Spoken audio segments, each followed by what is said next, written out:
Welcome everyone to our Hour of Power. I'm just a little bit excited because every time I get to hang around with Sam, whether it's virtually or kind of, in person, you just can't help but to grab some of his energy and just be absolutely buzzed. So I've been really looking forward to this very special Hour of Power. But I'm going to tell you a little bit about Sam because some of you may or may not have met him at our conference earlier this year. Sorry, that was last year. Time's going by too quickly. But I've had the very great privilege of knowing Sam for a number of years.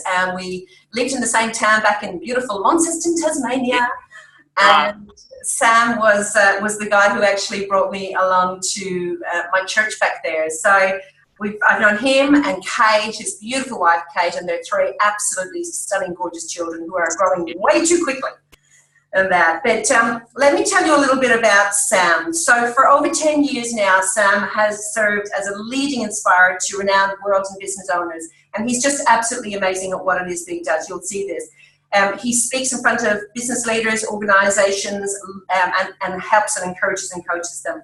He has an unrivaled ability to distill complex strategies into simple and powerful models that can be applied immediately to produce measurable results. And you'll see that today for yourself. He is also the CEO for Empowering Enterprises, has been featured in USA Today, the New York Times, and he was also the 2009 Young Australian of the Year for Tasmania. If you haven't seen the video of him and a past Prime Minister interacting, you might want to look that one up. It's a little bit funny. In October 2006, Sam's life changed forever. Okay, it's this journey that has enabled him to develop a mental resilience that gives him the tools to miraculously recover from his accident, where he actually did die. Sam generously shares what he discovered in his journey with audiences who've been captivated by his every word. Sam shared with us at our past 2 prayer breakfasts and also at our conference last year. And I know that those that were blessed by what it was that he shared have really been really grateful for it. He is also an author, and he will tell you a little bit more about that. Sam's going to share his wisdom today, and at the very end, make sure you stay to the end, guys. And those of you who are listening to the recording, make sure you listen right to the end, because Sam has an offer as well about some of his upcoming events that he wants to share with our Juice Plus community. So Sam, I'm going to spotlight you so that we get to see your gorgeous face. And here we are. Where are you? We are going to spotlight you. Oh my gosh, there you are. Over to you, my friend. All right, so guys, look, first of all, Celine, I really wanted to thank you so much. I've just really loved the connection that we have had. It's actually now been over 10 years since I've known you, your husband, and your beautiful kids. I was just talking to Cara just recently as well. So I really wanted to acknowledge you. And I just love the community that you have built here. One thing I talk a lot about is that proximity is power. That we are the average of our 5 closest friends. The company that we keep determine who we are. And I just love being in your company. I love your tenacity, your energy, etc. And I'm sure everyone would agree with me in saying that, it's great being in your proximity, Celine. So first, I really wanted to acknowledge you, and also thank you so much for the opportunity that I have to connect with your tribe. I'm here, guys, to give you as much value as I can, specifically around my area of expertise, and I'll tell you a little bit more about that. But again, thank you so much for this opportunity, and also reading out that amazing bio that I wrote. So look, without anything more to do here, guys, let me frame things in this particular way. I had this major car accident where I lost my arm and obviously also wrecked my leg as well. And since then, I then started to tell my story. So I used to work for the Australian federal government as a youth futurist. Then I went on to be an inspirational speaker. So I've spoken in a lot of schools, and I did schools for about 3-4 years, and I smashed the school market. I was doing up to 11 schools per week as a 1-hour keynote presenter, as an inspirational communicator. And I'd spoken in every major state, every major city, every territory, etc. And it's just been the most phenomenal journey. From there, I then went on to tell my story in the corporate world. And then I became a bit of an expert around resilience and overcoming adversity and positive psychology. And I then released a number of books all around that. I've released now 6 books, and my latest book got into the top 3 of the international New York Times bestseller. So, Yeah, so it's been an incredible journey, and yeah, through this journey as well, really navigating through my own identity and also my own confidence. And I understand that a lot of the time our own confidence, or let's say the lack of confidence, can actually stop us in what's possible in the world and really stop us from moving forward and having those conversations and approaching people and really anchoring in and realizing that we were born as such time as this.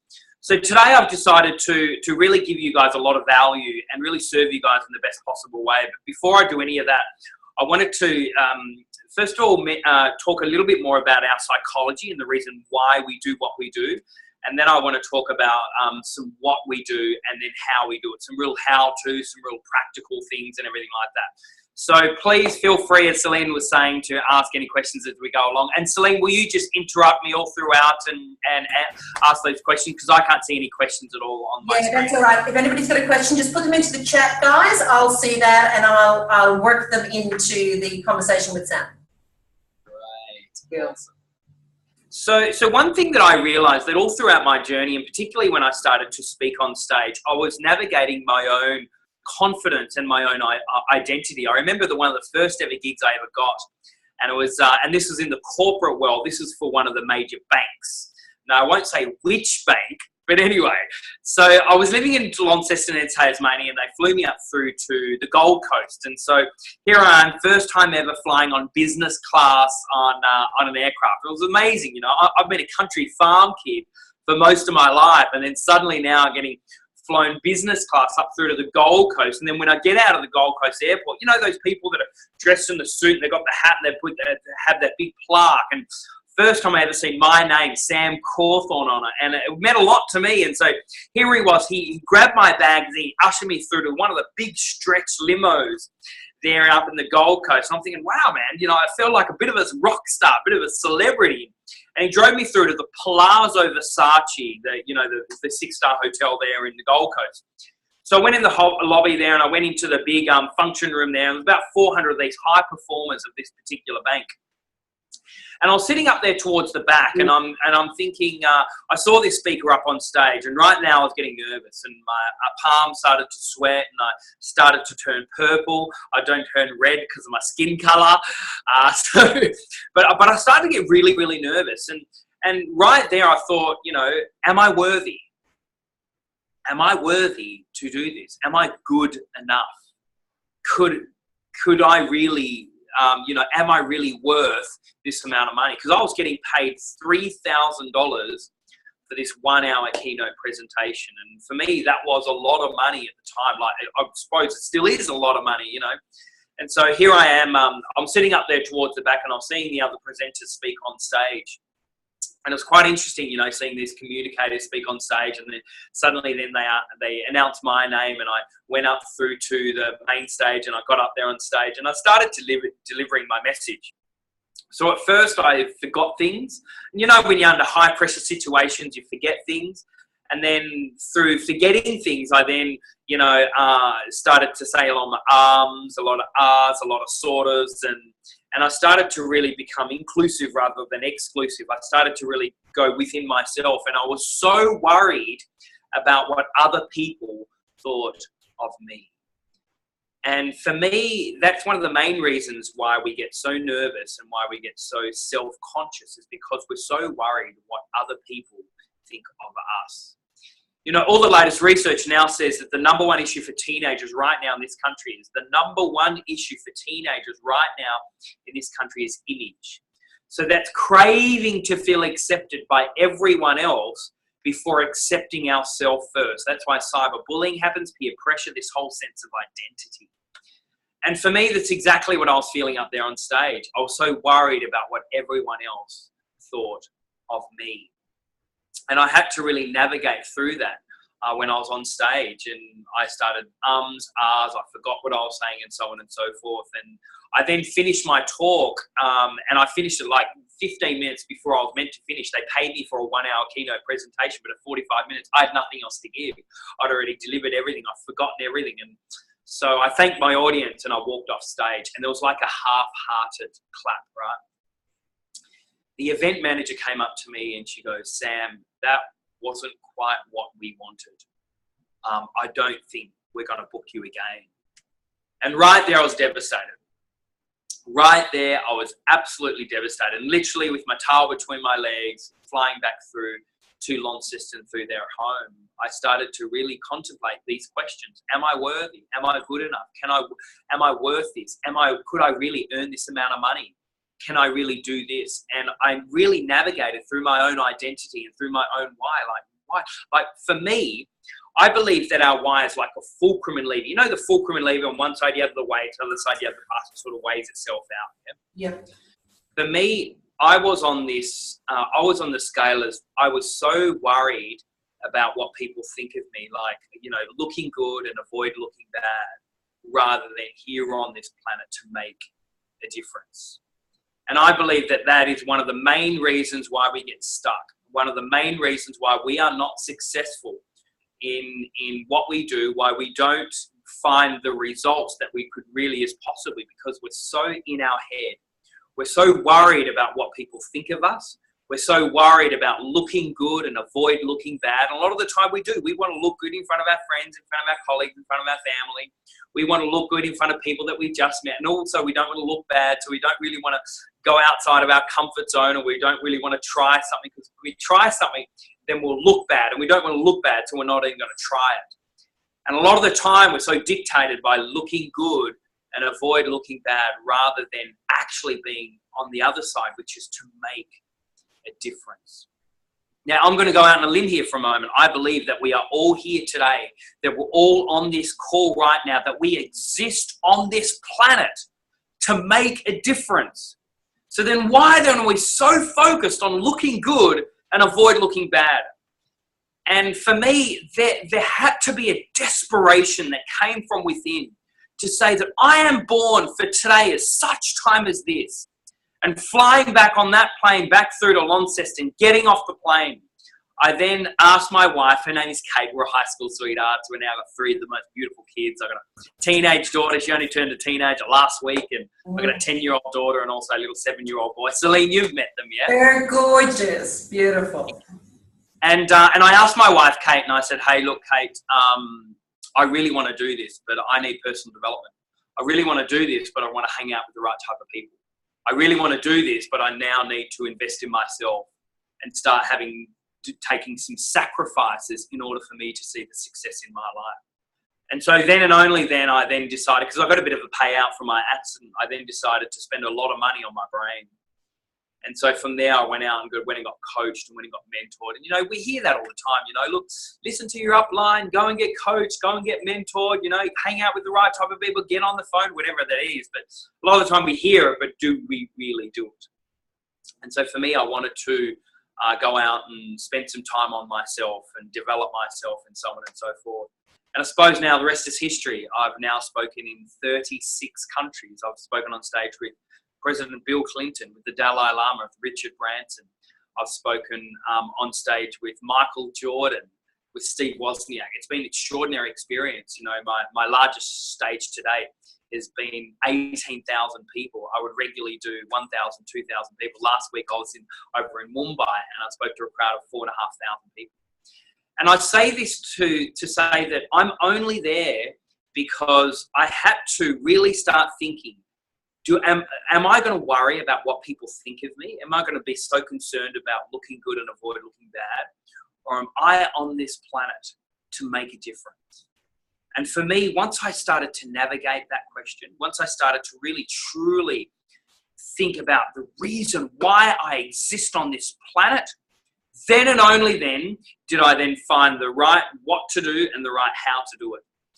And my encouragement to you is this, is that we can spend all our time on what we need to do and how we need to do it. We can get all the right formulas. We can say, okay, look, guys, you know, if you have this amount of parties, if you meet this amount of people, if you do these amount of phone calls, if you send these amount of emails, if you meet these amount of people, then you will get the results.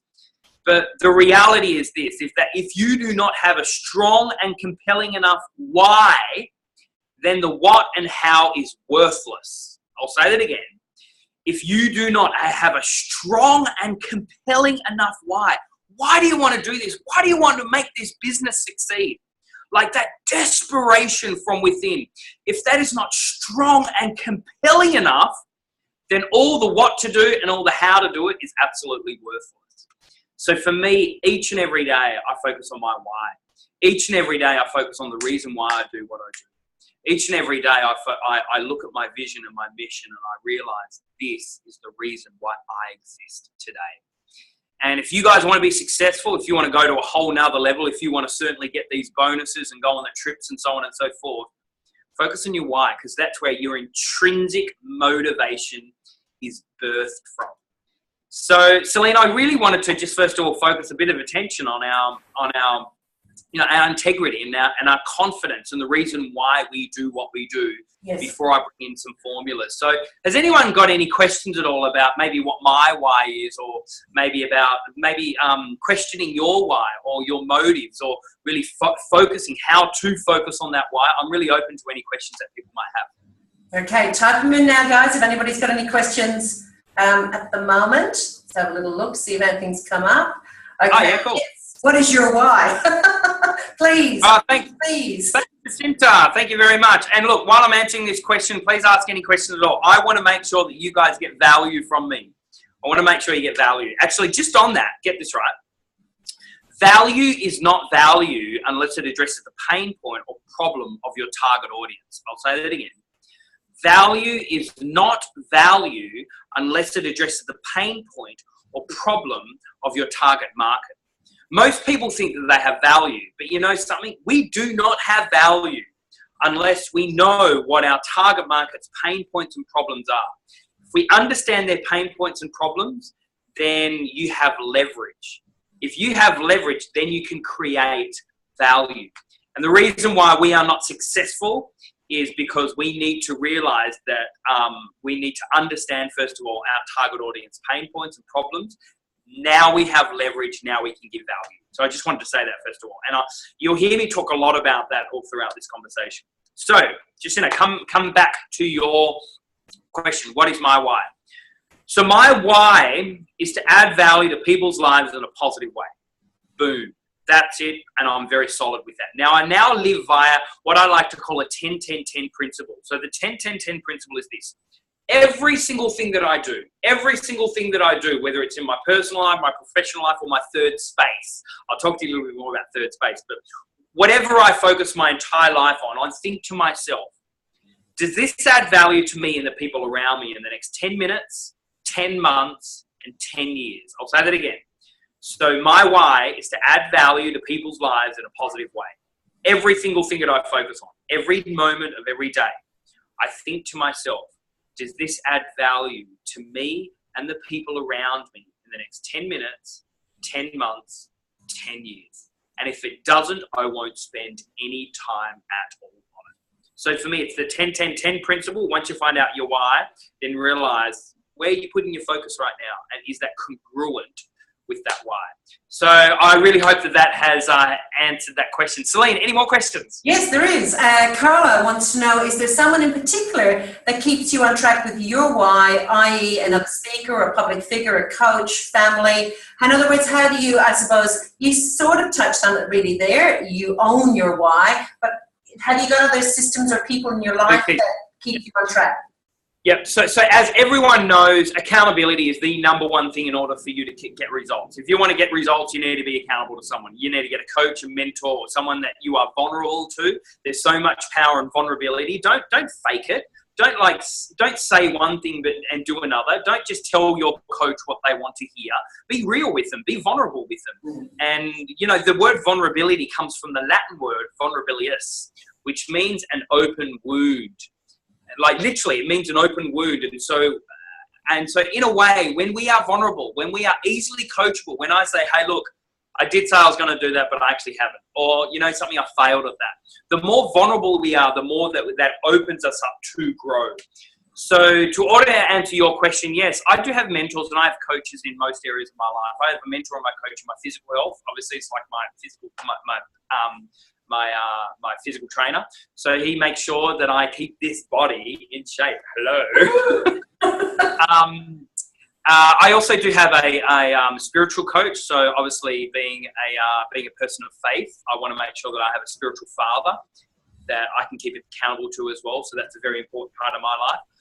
My wife certainly keeps me aligned and keeps me focused, etc. My father is also a big coach and a mentor in my life. But I also have a business coach as well. I have a finance coach. So I have coaches and mentors in all areas of my life. And a lot of those people I will pay for. Because the bottom line is this, is that if you get an average coach, you're going to get average results. If you get a free coach, you're going to get free results. But if you've got someone that's got an invested interest in you, whether they are your upline or whether they are, fully there to truly help you to go from where you are today to where you want to be, they will make you feel uncomfortable. A coach will not accept you for mediocre. A coach will not accept you for average. A coach will only accept you to help you to go from where you are today to where you want to be. So they'll push you outside of your comfort zone. They'll help you to grow, which means your coach should make you feel uncomfortable. So to answer your question, yes, I do have coaches in most areas of my life. Awesome. Okay, that's all the questions that I can see at the moment here, so we can keep moving. Great. All right.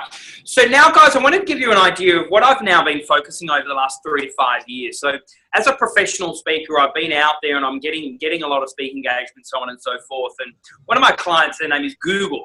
We've all heard of them. And Google actually said, hey, Sam, can you coach a few of our speakers here? And, thinking about putting on an event for other speakers. Can you come out and help? And I said, yeah, okay. So I went out there to Google. I invited some other speakers that wanted to be trained by me, and we put on this event and we trained these speakers. And from there, then a lot of these speakers then went out and became quite successful. And then those people then were being asked, how did you make it in the speaking world really quickly, really easily? And they said, go and see Sam. So then from there, I then started to, very organic. We then started what we now like to call the Speakers Institute. And what the Speakers Institute is, we teach people how to master communication for influence. So we now have partnered with TEDx. So we now are the recommended TEDx speaker trainers for most TEDx events around the country. We also do train keynote professional speakers. We train professionals, like, for example, if you're a professional lawyer, accountant, a doctor, a finance professional, they come in and they get trained by us. So now we've developed this entire curriculum to teach people from where they are today to where they want to be to stand out from the noise. So today I've decided to give you 2 areas of our curriculum.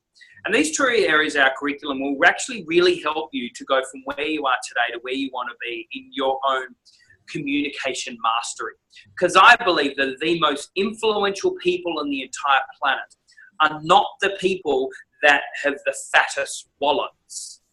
The most influential people on the entire planet are the people that have mastered communication for influence, to affect change. So I'm going to give you some real key insights into this, and I know that this will really help you and your own businesses and your own success to go from where it is today to where you want to be. So the first area I'd like to talk about is positioning. I believe that there is so much noise in our space right now. There's so much noise in your space that there's more people out there that are trying to get rid of health products. They're trying to flog off this. They're trying to get in front, get the attention of these people and these people. So we are now living in a saturated market like this, like never before. So it's no longer good enough for you to be like everyone else. It's no longer good enough for you to stand out from the noise. And so this is where the next level from just being an average everyday person in the space of the health industry, this is where we move to a whole nother level, when we become a bit of an expert. Now, one of my mates, his name is Brenda Burchard. Brenda Burchard started Experts Academy. And what we teach here is in order for you to be an expert, you go into Amazon, you read 10 of the best-selling books specifically on the health and in whatever space that you're in. You immerse yourself in these books. And then on top of that, then you go into TED.com and you watch all the TEDx talks. Then on top of that, then you go out and you interview other people in your same space. This way, that's called borrowed credibility. So you're borrowing the credibility of someone else to be associated with you. So this is all about how to position yourself as an expert in your area of expertise. Because in all reality, people in your space, people in your community, they go to people for advice and their opinion. Why? Because they're a bit of an expert. However, it's no longer good enough for you to be another expert in the market. So then that's when we become a bit of a thought leader. And so what a thought leader is when we get paid for how we think. So as me being a thought leader, I get paid for how I think. So I'm going around and speaking at this event or giving my advice here or giving my thoughts here. And so I get paid for how I think. And so as a thought leader, actually here, I'll give you another example. Recently I had a client over in Singapore and they wanted me to go over and speak at one of their other client events. And I said, who's the other client? And they said, I'm sorry, we can't tell you. And I said, okay, how can I prepare? And they said, you can't prepare, just come. So they had paid me top dollar, right, to fly over there to Singapore, business class, pick me up in this private car, take me to one of the tallest buildings there in Singapore. I jumped in the lift, went to the top floor, right? Here I am in the top floor. I walk down out on the top floor, and there's big long table. There's about 7 people sitting over the other side of the table. And all they wanted to do was ask me questions to how I think about crisis and resilience and overcoming adversity, because they were currently going through a crisis at the time. So what I'd done, I positioned myself as a thought leader in my space, and then they were asking me for my advice and my opinion. Mm-hmm. And what we need to do, I believe, as to become a thought leader, is the more that we communicate and just simply give free value. I believe you give free value first, then they'll start buying your products and your information. I'll say that again.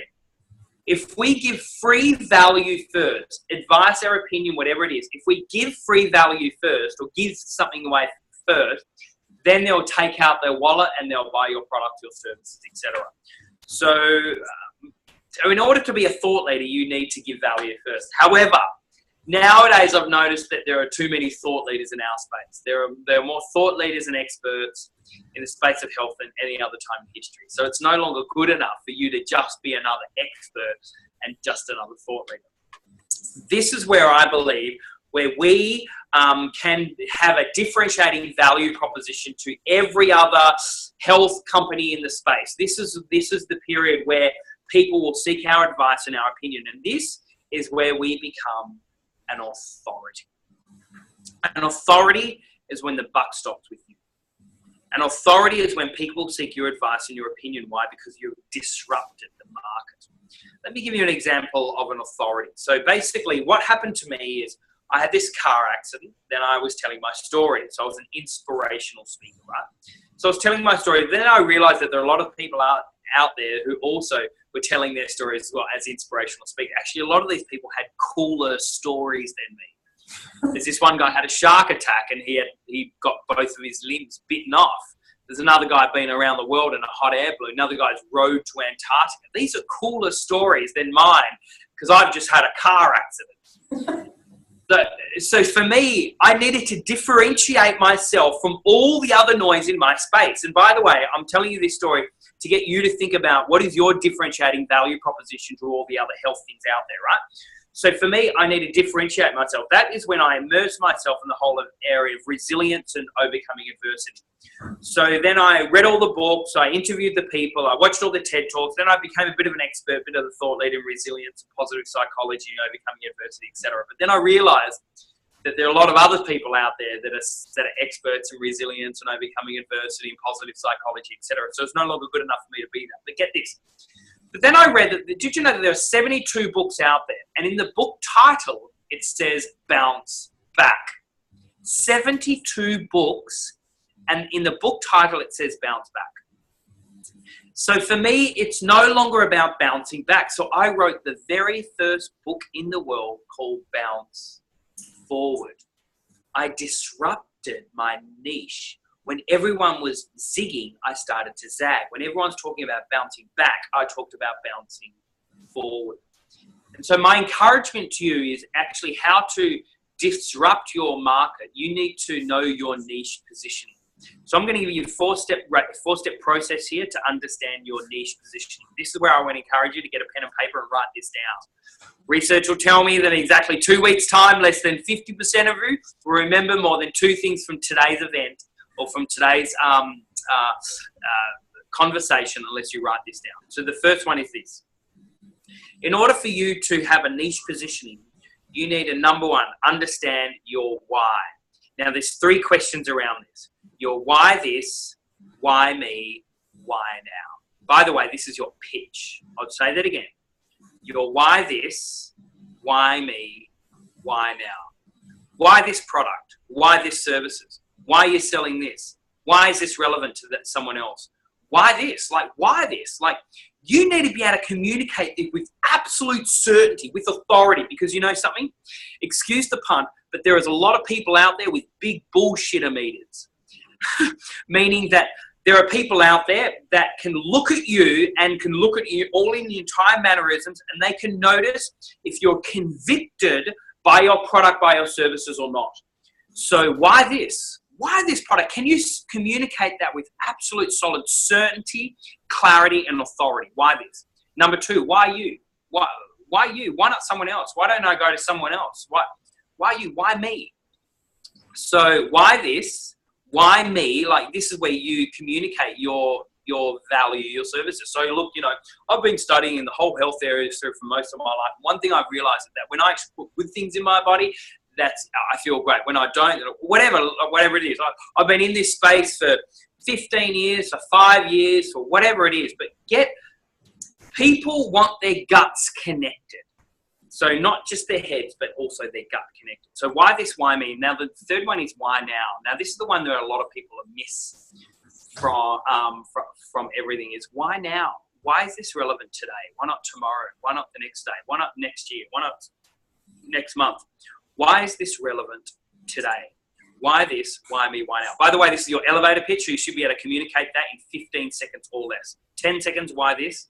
10 seconds, why me? 10 seconds, why now? So my biggest encouragement to you is nail that down. Every word should be strategically placed. Every pause, every gesture, every tonality, every look, you need to master your why this, why me, why now. Because the outcome of a why this, why me, why now, your pitch, the outcome of your elevator pitch. You know why they call it elevator? Because when you're in the elevator, you've got about 30 seconds in there and you should be able to nail what you do, why you do it, and why this is relevant today. If you can absolutely nail that, I guarantee you when you come out of the lift, they'll say, tell me more. I'd like to know more. So the first step in our niche positioning system is our why. Second step is your strengths. Now, one thing that I have found is that the reason why most people, why they get burnout, anxiety, stress, or why they move to the next shiny thing is because whatever they're focused on, whatever they're doing isn't quite aligned or congruent with their core giftings, their core talents, their core strengths. So, Celine, I don't know if you've spoken much at all about this, but the Clifton Strength Finder, which is all about accessing your top 5 core strengths. Do many of these community know about that? Probably not. Touch on it. I've mentioned it before in the leadership group, but probably not across the board. So it's a great tool. Go for it. Yeah. So look, I believe that that we all must know exactly what our intrinsic top 5 core strengths are. Now, I've done all the assessments out there. I've done the Myers-Briggs, the DISC, the personality profiling, and so on and so forth. But one thing that I have found is that when I know and have solid congruency with my top 5 core strengths, I focus on the things that really stimulate me, really motivate me, and then and only then will I see true success in my life. The study was done, the largest ever study of high performers ever in the history of studying high performers. And what Gallup did, they studied 65,000 of these high performers, and they looked, is there a congruent or is there a similar theme that all these high performers have, like whether they're high performers in entertainment, in sports, in business, in leadership, or whatever. They looked at all these high performers. Is there a congruent theme? Is it motivation? Is it drive? Is it enthusiasm? But get this. They could not find a single similar trait with any of these high performers. But get this, what they did find is that all of these high performers knew and had solid clarity on their strengths, and they outsourced their lesser strengths. When I had a coffee with Richard Branson about 18 months ago, I asked him, why are you so successful? And this is what he said. He said, Sam, at a younger age, I knew exactly what my talents were. And then I surrounded myself with people that were strong in my lesser strengths. I love that. Mm. And so the second part of our niche positioning is all about strengths. Make sure that what you do, you're aligned with your strengths. That way you're not going to get burnout or anxiety or stress or anything like that. So the first one is your why. Next one is your strengths. The third one is this, is market demand. Now, as you all know, you all do have a very solid market demand. However, we also do need to look at their pain points and make sure that you address the problem. So this is all around your own articulation. What I have found is that if I do a survey into my target market, if I do a survey and find out exactly what their problem, exactly what their issue is, and then I'll come back and I'll write a copy or I'll communicate my stuff to address their pain point or their problem. Because a lot of the time we assume that their pain point could be this or their problem could be this, but it's not until such time as we actually genuinely survey them or really ask them the right amount of questions, then and only then can we then know exactly what their pain points are. Then we can address through the communication and the dialogue of our product to them true value. So then the third area of our niche positioning system is all about market demand. And then the fourth area is one disruptive idea. So it's all about being disruptive. Like one thing I love about Juice Plus, now again, I'm, I haven't studied it or anything like that, but I love the idea that every single morning, and I do it every morning, Celine, and I can guarantee I have two of these veggie pills and 2 of these fruit pills, and I love it because that's disruptive. I've never seen it before. I love the idea. I love the concept, and that is what we need to, communicate that it's not like everything else. It is disruptive. It's different. It stands out, and so really understanding that and understanding our niche positioning system, which is understanding our why, making sure that we're aligned with our strengths, which our focus, making sure that there's market demand, and then that one disruptive idea. You know, entrepreneurs in general, we come up with 65,000 ideas every single day. We do not have an ideas problem. I believe we have a focus issue. Again, we don't have an ideas problem. It's not about developing new ideas nor anything like that. I believe we have a focus issue. Focus on one thing, do it really well, and go deep with it. Most people, they focus on one thing, and then after a couple of weeks, couple of months, quarter, or whatever, then they move on to the next shiny thing. My encouragement to you is this, that if you want any level of penetration in the market, if you want to be super successful in what you do, you got to focus on one thing, do it really well, go deep with it. And I can guarantee you that the most successful people in this business are the people that don't have a hand in this pie or doing this time job or doing this as well or whatever or anything at all like that. They focus on one thing and do it really, really, really well. I just saw a question just then from Jacinta. Is that right? Yes, it is. Just popped up. So what was the reference spoken of in regards to the top 5 core strengths? Yeah, so the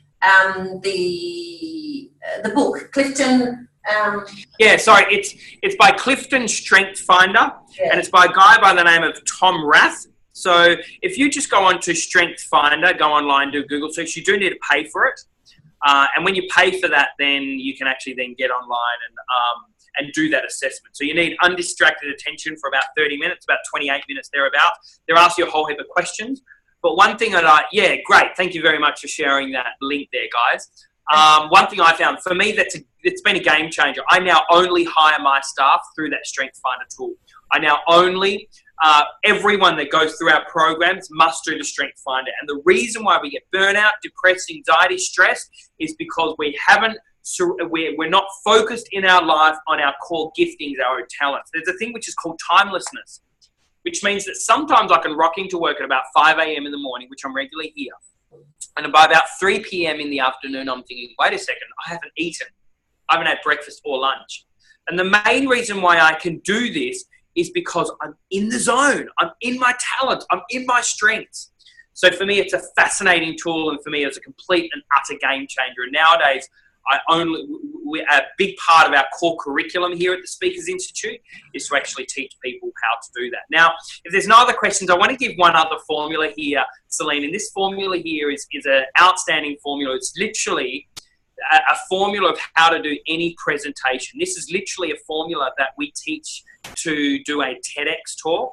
This is the formula in all general communication conversations, whether it's selling a product or whether it's doing a presentation on stage. It's a 5-step communication process that now every single TED Talk does and every single keynote speaker does. And if you're having a conversation in a boardroom, having a conversation with a friend, or even if you're just simply doing a presentation about your product, you must you must understand this core 5-step formula. Are you guys interested? Awesome. They look excited. All right. You need to also write this down. All right.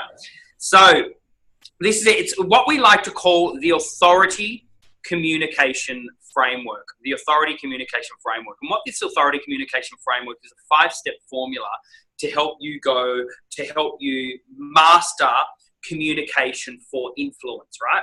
So I'm not going to talk about the non-verbals yet. And if we do have time in this conversation, I'd love to talk to you about some non-verbals such as tonality and body language and gestures and so on and so forth. And for those people that had the pleasure of being up there in Hamilton Island, we spoke a little bit about some non-verbals and we did that really cool fun exercise. But anyway, I want to tell you this 5-step formula, and it's what we like to call, as I was saying, our authority communication framework. So it's this. The first, in every single conversation, whether it's on the stage or on the page, whether it's written, or whether it's in a boardroom or doing a presentation, you must address your audience problem first. If you don't address their problem, then they're going to click unsubscribe, or they're going to have a nice glazy eyes over to them, and then you can tell that they've completely switched off. So for me, we must address people's problems first. So really understand what is your core market's individual problems. What are their pain points? So it could be, have you ever wanted to feel really healthy in your life each and every day?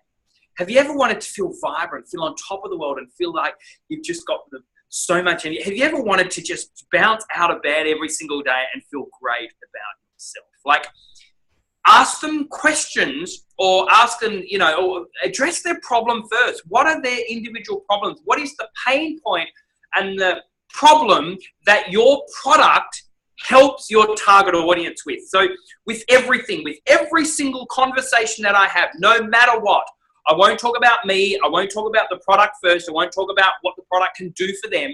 I'll first of all talk about their problem and their pain point.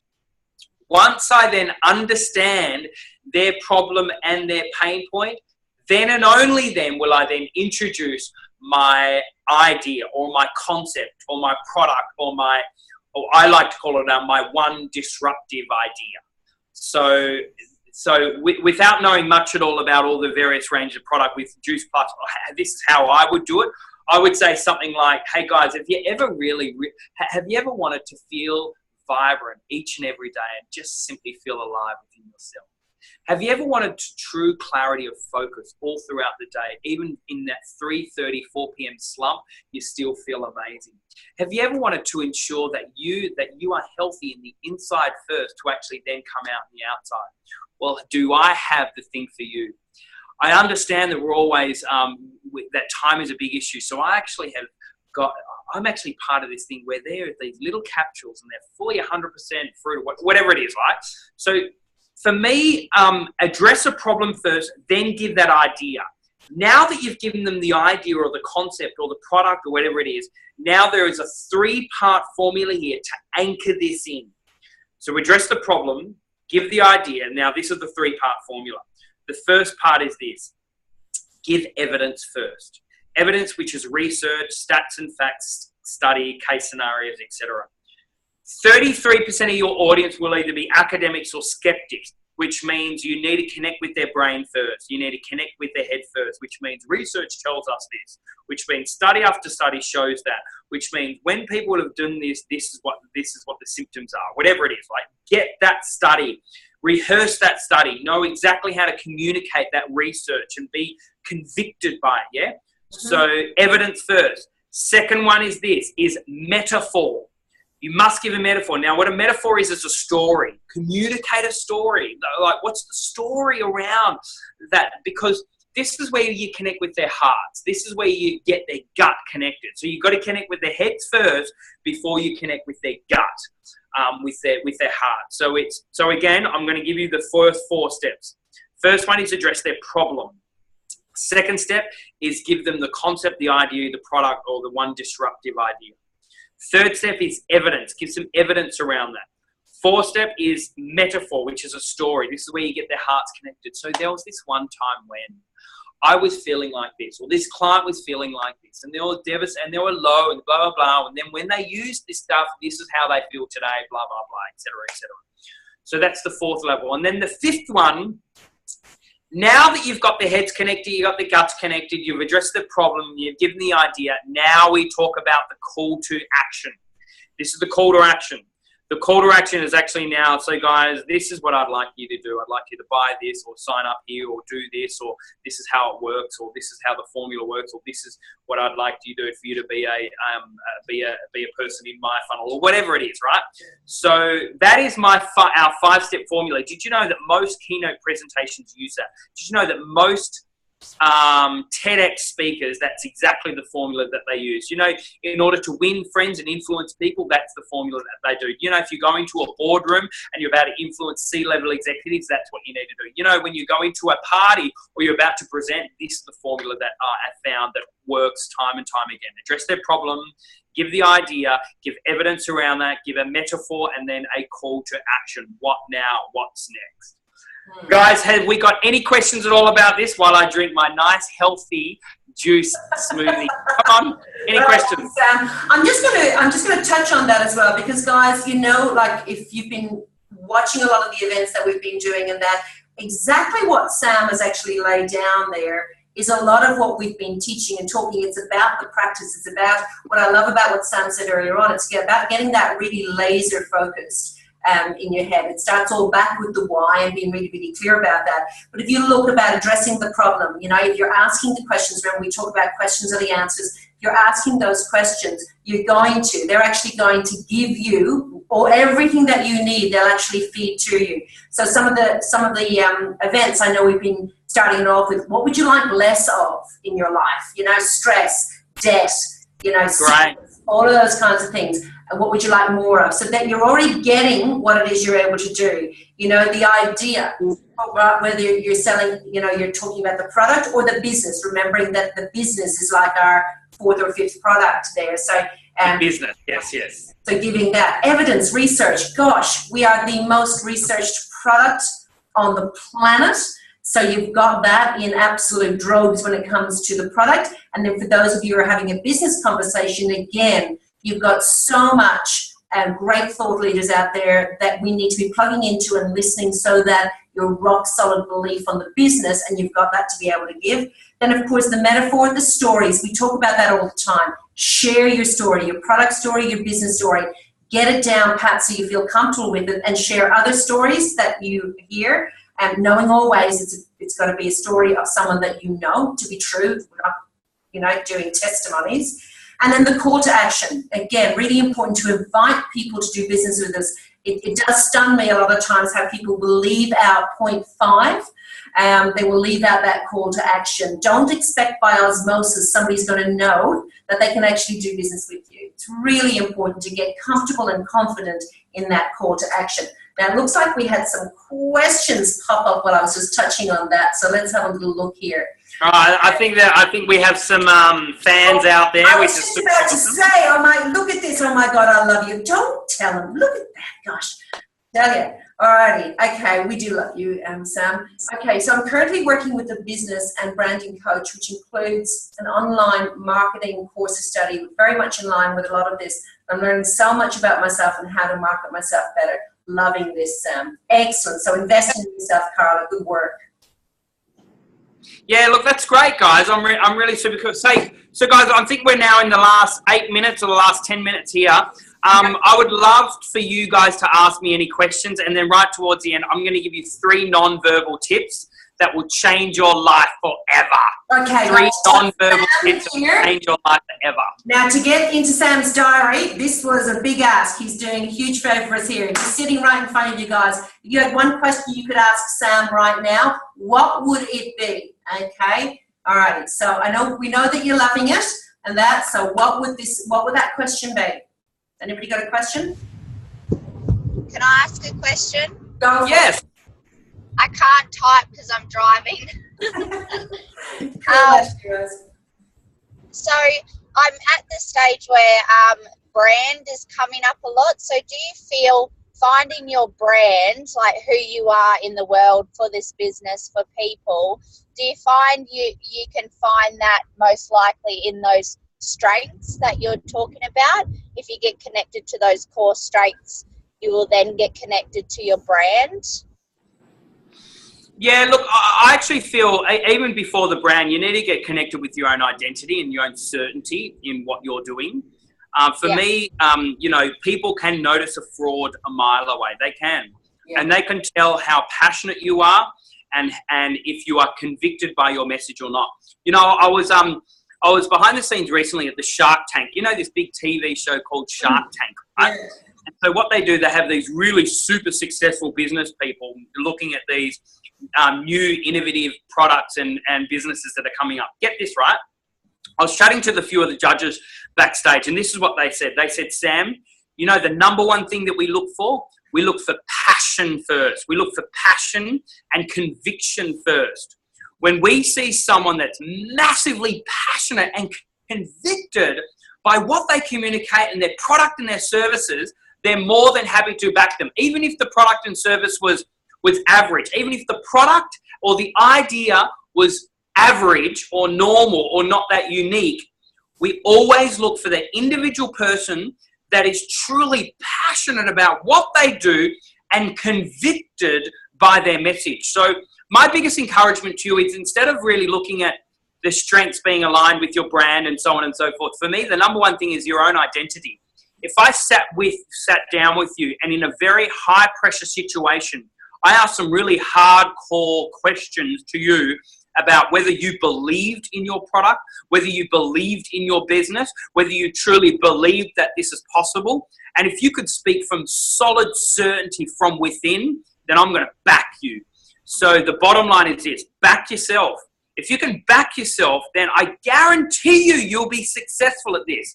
But if you've got that tiny little voice at the back of your mind thinking, oh, I don't know, maybe I'll give it a go, or I'm going to go 99%, but I'm going to leave 1% for the just in case. You know something? I do not have a plan B because it distracts from plan A. So for me, it's all or nothing. So that's what it's about. Make sure that whatever you do, you're convicted by it. Then you can look at your strengths to make sure that what your focus is within that conviction, you're stimulated by it. Does that make sense? Totally. Yeah. Awesome. Thank you so much. Awesome. Great. Any other questions? No, Carly just loves you again. So there's lots of lots of. I'm going to now give you. I'm going to give you 3 key tips of nonverbal intelligence, and then from there, then I'll just let you know to go on our website, speakersinstitute.com.au, and we've actually got a live event coming up in Melbourne and also in Sydney. $77, and we're bringing over one of the co-founders of NLP. He's the #1 expert in nonverbal communication. He'll blow your mind. Also, I'm going to be there as well. So, 3 secrets to nonverbal intelligence. The first one is this: the longer you pause, the more intelligent you come across. I'll say that again. The longer you pause, the more intelligent you come across. If you don't do a pause at all, any time at all, and you just simply don't have enough time to pause, and you're just simply going on and on and on about various things, and you don't have enough time to pause, then you actually do not come across all that intelligent. But if you pause in between a few individual sentences, then and only then will you come across more intelligent. That's the first tip. Does that help? Absolutely. Second one is this: close your mouth when you're not talking. Close your mouth when you're not talking. Because get this, for those people that are actually watching this, right? Watch this, ready? If I keep my mouth open when I'm not speaking, I actually come across less intelligent. Isn't that phenomenal? So my encouragement to you is keep your mouth closed when you're not speaking. Got it? Got it. All right. Here's another one. You ready? This is an awesome one.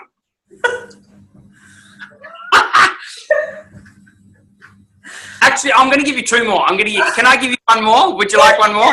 Absolutely. Go for it. Right. So we communicate with our hands, but we only move our hands when we speak. Because if we move our hands when we're not talking, it's incongruent with the way that we communicate. So only move your hands when you speak. And then when you finish a sentence, then you can drop your hand. Now I'll drop it. Because if I drop my hand at the end of each few words, I'm actually putting a full stop at the end of my sentence. Now, the other thing is this. Always keep your palms up and down. Never go like that. Never communicate like that, or never communicate like that. Because if you communicate like that, it's as if you're coming across bleeding. Hey, guys, please listen to me. Or if you communicate like that, you're coming across more of a dictator. It's very rare that you'll see politicians that they communicate like that or like that. You'll always see that they communicate straight up and straight down, or a little bit to the side, vice versa. So we communicate with our hands. It's the third one. Fourth one is this. I'm going to talk about tonality. Is that when we end the sentence high, then we come across more approachable. But when we end the sentence low, then we come across more authority. I'll say that again. With our tonality, right? When I end the sentence really high, then right now I'm coming across easily approachable. Because seriously, it's actually how I come across. But when I enter the sentence low, right now I'm speaking with more authority. And you'll understand that when people end the sentence with low, they'll come across as if they have more confidence and more competence. So sometimes we must end the sentence high, but a lot of the time we need to end the sentence low. You'll notice this in planes, right? So the air hostess will get on the speaker, and she'll go, "Ladies and gentlemen, welcome to today's flight. Please fit your own seatbelt on behalf of helping someone else. Just make sure you put your elbows in, because the trolley will come past. If there's anything else that you need, please don't hesitate to ask." That's how the air hostess goes. Now the captain will get over the PA. "Ladies and gentlemen, welcome to today's flight. In today's flight, we're flying from Melbourne through to Sydney. The flight will take 1 hour and 10 minutes. If there's anything all that I can do, please don't hesitate to ask." Now, you need to realise that even though the captain said, if there's anything else that you need to do, just ask, what he's saying in his tonality, he's actually saying, "Leave me alone, I'm flying the plane." So realise that when you do communicate, particularly when it comes to ending the sentence with high tonality or low tonality, realise how that comes across and the submodalities of how that comes across as well. So guys, It's so true though, Sam, because I mean, I'm just replaying the many flights in my head, and just the difference in tonalities. It's yes, you can relate to the others, but even though they're saying something similar, there's that air of confidence and competence about them that you just kind of go, "They got this, and there's no way I'm interrupting them." And it's the same, when we're talking about it. I know sometimes when I put on my more stronger voice, some people refer to it as, "Oh, you've got your mother's voice on." Yeah. Because what I say goes in that moment, and that. So yeah, it's very, very important, I think, to be aware of that. Thank you for highlighting that awareness for us. Yeah, no, look, that's great. And I like also how you mentioned the 2 C's. We actually say it is the 3 C's with everything that whenever we communicate. With these first impressions, people always look at the 3 C's, and that's confidence, competence, and charisma. Confidence in who you are, competence in the area of expertise that you have, and have a level of charisma. Mm. Now, guys, for those people that would be interested, we're running a 2-day event. It's only $77. And one is in Melbourne at the Crown Casino. The other one is here in our head office here at the Speakers Institute in Sydney. The 14th, 15th, which is a Monday and Tuesday in Melbourne, and then the Thursday and Friday, which is the 17th, 18th of March here in Sydney. So if you happen to be either in Melbourne and Sydney, or even if you want to fly in for it, this will be a life-changing event. We've got Clinton Swain coming in, who's the #1 authority of experiential learning and gamification. He is unreal. He's also going to be there. And then also we'll have Michael Grinder. Now, he's been my mentor, and he's also the mentor of some of the greatest keynote speakers in the world. You know that TV show Lie to Me? He's literally the consultant that the entire TV show is birthed around. So Michael Grinder is coming direct from USA, same with Clinton Swain, direct from San Diego. They're both flying over here, and I'm hosting them here in Australia. One in Melbourne, one in Sydney. It's only a small event. We have less than 50 people in the room, so you'll get some good one-on-one attention. Awesome. But it will be an outstanding event. It's only $77 for 2 days.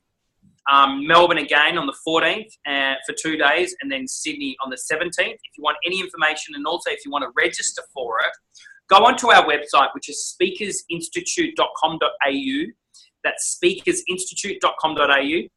And then have a look at the top bar. It actually says latest events, Masters of Communication. Click on that and you'll actually see all the information about this event. It will be an outstanding event. I'm hosting the event and I'll also be speaking as well. So I'd love to see you there.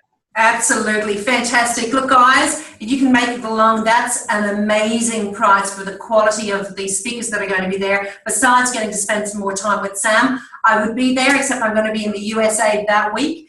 But I really encourage you guys to get along and attend if you're in Sydney or Melbourne. But also make sure that you follow Sam, that you log on to be able to get any information about upcoming events from Speakers Institute as well. I know Sam does lots of different things around the country at different times when he's here, if he's not in America or India or wherever else he is. But Sam, thank you for just sharing your wisdom, your love, your friendship. We just so appreciate you and Kate and the kids and just everything that you do. You're just such a blessing to us all. You're just so lovely to have you in our lives, but also for you to share so beautifully with our Juice Plus family. We really do appreciate you. Great. Look, no problems at all, guys. Just love connecting with you again, Celine, and the rest of the tribe. It's an extraordinary tribe, and congratulations for all the amazing success that you guys are going through at the moment. I think it's outstanding. And also for moving through to Newcastle as well. Yay! Yeah.